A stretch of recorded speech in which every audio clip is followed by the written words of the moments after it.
China and India, together, nearly one-third of humanity. These two nations are not just neighbors, they are civilizations with histories stretching back thousands of years, each with its own unique culture, traditions and ambitions. Their sheer size and population make them global powerhouses, and their actions ripple far beyond their borders. For centuries, the mighty Himalayas acted as a formidable barrier, keeping these giants apart. But in the modern era, this natural divide has become a tense frontier, transforming their shared border into one of the world's most dangerous flashpoints, a place where geography, politics, and history collide. Both are ancient civilizations, rich in heritage and wisdom, but today they stand as modern rivals, each racing toward the future with their own vision for Asia and the world. Their conflict isn't just about remote, barren mountains, it's about influence, security, and the right to shape Asia's destiny. The stakes are about far more than territory. They're about power, pride, and the future of billions. China, with its rapid economic rise and technological advancements, seeks to assert its dominance across the region, expanding its reach and influence in every direction. India, a vibrant and diverse democracy, is determined not to be overshadowed. With a young population and growing economy, it's eager to claim its place on the world stage and protect its sovereignty. This is a story of disputed maps, national pride, and a shifting global order. Every negotiation, every standoff, is a reflection of deeper anxieties and ambitions. To truly understand their rivalry, we must look beyond the border skirmishes and into the complex history that shaped their perceptions, centuries of interaction, mistrust, and competition. We'll explore the roots of the dispute, the scars left by war, and the strategic calculations that drive both sides to the brink, time and again. From the 1962 war to the recent Galwan Valley clashes, every incident is more than just a border fight. It's a symptom of a deeper, ongoing power struggle that continues to shape the region. The stakes are high. Can these Asian giants find a way to manage their differences peacefully? Or is a larger, more dangerous conflict inevitable? The world is watching, and the outcome will affect us all. The answer to this question will shape not just the future of Asia, but the fate of the entire world.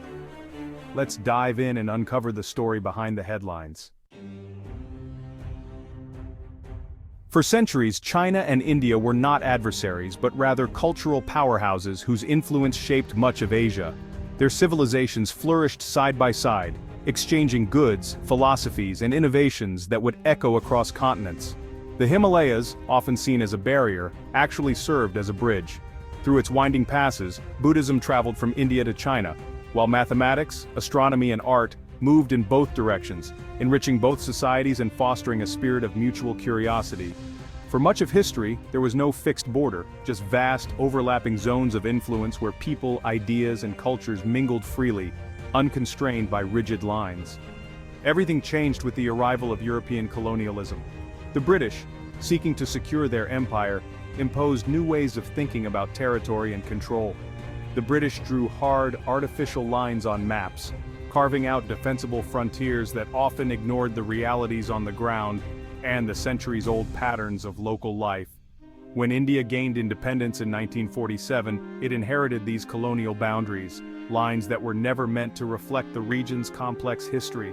Meanwhile, China, emerging from the turmoil of civil war in 1949, viewed these borders as humiliating relics, imposed by foreign powers during a period of national weakness.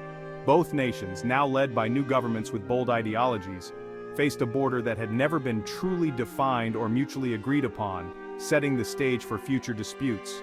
For a brief moment, optimism prevailed. The slogan, "Hindi Chini Bye Bye, Indians and Chinese are brothers," captured the hope for friendship. But this spirit faded quickly, replaced by growing suspicion and mistrust.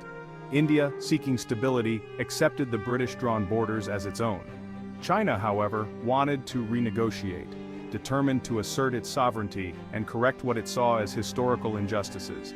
This fundamental disagreement over where the border truly lay made conflict almost inevitable, as both sides grew increasingly entrenched in their positions.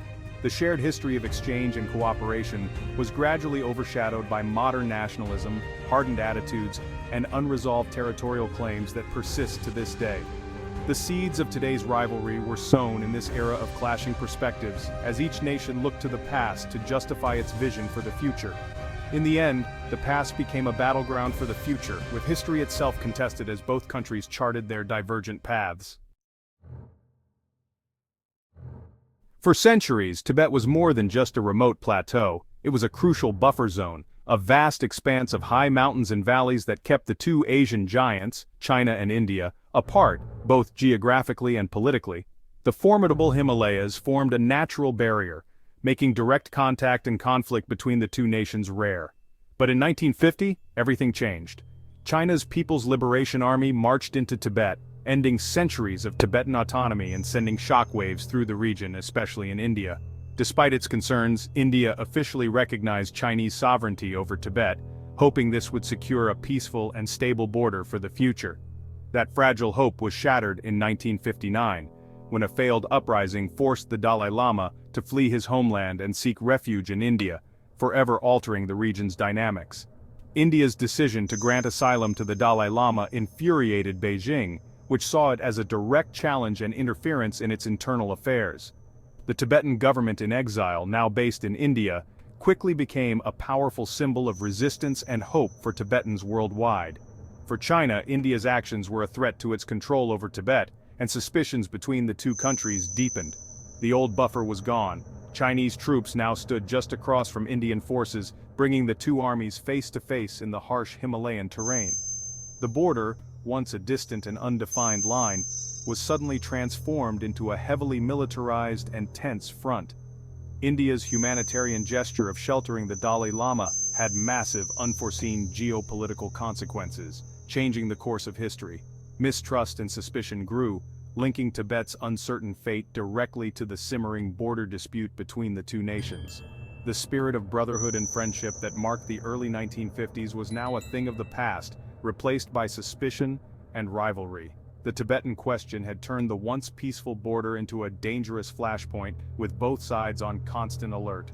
The loss of Tibet as a buffer state fundamentally changed the strategic landscape, forcing both India and China to rethink their security and military strategies.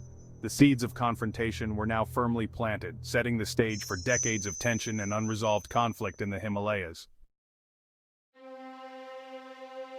In 1962, tensions exploded into war.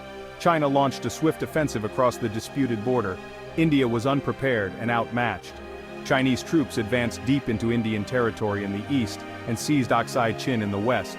The war lasted just over a month, but its impact on India was devastating.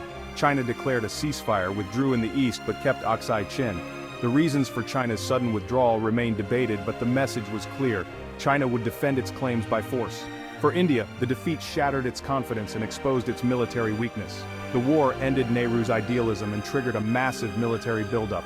The sense of betrayal created a trust deficit that endures to this day. 1962 became a warning for Indian leaders: never be caught off guard again. The trauma of that war still shapes policy and perceptions on both sides. The scar has never truly healed. The heart of the dispute lies in two colonial-era lines. In the east, the McMahon Line, drawn in 1914, puts Arunachal Pradesh in India. China never accepted this line, claiming the entire region as South Tibet. For India, the McMahon Line is non-negotiable. For China, it's illegitimate. In the west, the Johnson Line placed Aksai Chin in India, but later British proposals gave it to China. The British never settled the matter, leaving a legacy of ambiguity. China now controls Aksai Chin and built a key highway through it, sparking the 1962 war. The current border, the line of actual control, is poorly defined and hotly contested. Both sides patrol up to their own perceived lines, leading to frequent standoffs. The maps are a tangle of history, pride, and strategic necessity. Every inch of disputed ground is a potential flashpoint. The border remains a source of constant tension. The rivalry isn't just about mountains, it's about the seas. China's string of pearls strategy involves building ports across the Indian Ocean, from Myanmar to Africa. India sees this as encirclement, fearing these ports could become naval bases. In response, India is building its own alliances and bases, the necklace of diamonds. Partnerships with the US, Japan, and Australia, especially through the Quad, are part of this counter-strategy. Both sides interpret each other's moves as threats, fueling a security dilemma. The competition now spans from the Himalayas to the Indian Ocean. Every port, every alliance, is a move in a high-stakes chess game. The border is just one front in a much larger rivalry. Recent years have seen the border heat up again. In 2017, Indian and Chinese troops faced off at Doklam, a plateau claimed by Bhutan. India intervened to block a Chinese road, leading to a tense standoff. In 2020, violence erupted in the Galwan Valley. Soldiers fought with clubs and stones, resulting in deaths on both sides. The Galwan clash shattered decades of uneasy peace and led to a massive military buildup. Trust was destroyed, both sides rushed troops and heavy weapons to the border. Diplomatic talks have eased some tensions, but the situation remains volatile. China is building infrastructure in disputed areas. India is refusing to back down. The border is now a tinderbox. One misstep could trigger a wider conflict. The rules that once kept the peace are gone. The rivalry is more dangerous than ever. The risk of escalation is real and growing. Trade once linked China and India, even as politics divided them. China became one of India's top trading partners. Indian industries relied on Chinese goods. Economic ties were seen as a buffer against conflict. But after the Galwan clash, India moved to reduce its dependence, banning Chinese apps, tightening investment, and pushing Make in India. Decoupling is difficult. India's economy is deeply tied to Chinese manufacturing. For China, India is a huge market, but political mistrust is now overriding economic logic. Both sides are willing to pay an economic price for security. The safety net of trade is fraying. The relationship is now defined by suspicion, not commerce. Economic engagement continues, but it's no longer a stabilizing force. The paradox: deep economic links, but deeper political mistrust. The future of their economic ties is uncertain. The buffer against conflict is disappearing. What comes next? 3 scenarios loom. The best case, a grand bargain. India keeps Arunachal Pradesh, China keeps Aksai Chin. But compromise is unlikely in today's climate. More likely, a tense militarized peace with periodic crises and no real resolution. The risk of accidental escalation is ever present. The worst case, a slide toward larger conflict with clashes on land or at sea or proxy battles in neighboring countries. The choices made in Beijing and New Delhi will decide the future. Lasting peace requires trust, communication, and a willingness to compromise. But history, nationalism, and ambition make that a daunting challenge.